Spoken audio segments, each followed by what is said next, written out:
തമിഴ് സിനിമയെ പറ്റിയിട്ട് അങ്ങനെ കുറ്റം പറയാനൊന്നും പറ്റില്ല. കാരണം ഗംഭീരമായിട്ടുള്ള തമിഴ് സിനിമകൾ, അല്ലെങ്കിൽ നമുക്ക് കണ്ടാൽ നമ്മുടെ കണ്ണെടുക്കാൻ പറ്റാത്ത രീതിയിലുള്ള അടിപൊളി വെറൈറ്റി ആയിട്ടുള്ള കൺസെപ്റ്റ് വെച്ചിട്ടുള്ള തമിഴ് സിനിമകളൊക്കെ ഒരുപാട് വരുന്നുണ്ട്.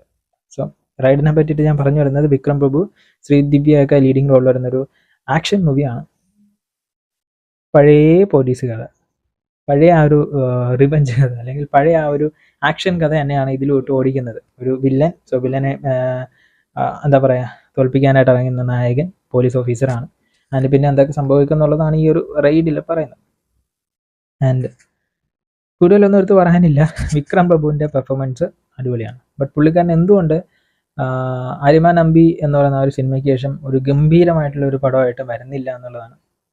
ഇറുകപ്പറ്റു കുഴപ്പമില്ല എങ്കിൽ പോലും കുങ്കി അടിപൊളിയായിരുന്നു, അരിമ നമ്പി അടിപൊളിയായിരുന്നു. ഈ രണ്ട് പടം കഴിഞ്ഞാൽ പിന്നെ ഒരു പടം എനിക്ക് പുള്ളിക്കാരൻ്റെ ഇഷ്ടപ്പെട്ടിട്ടില്ല. ബട്ട് ഇതും ഇഷ്ടപ്പെട്ടിട്ടില്ല.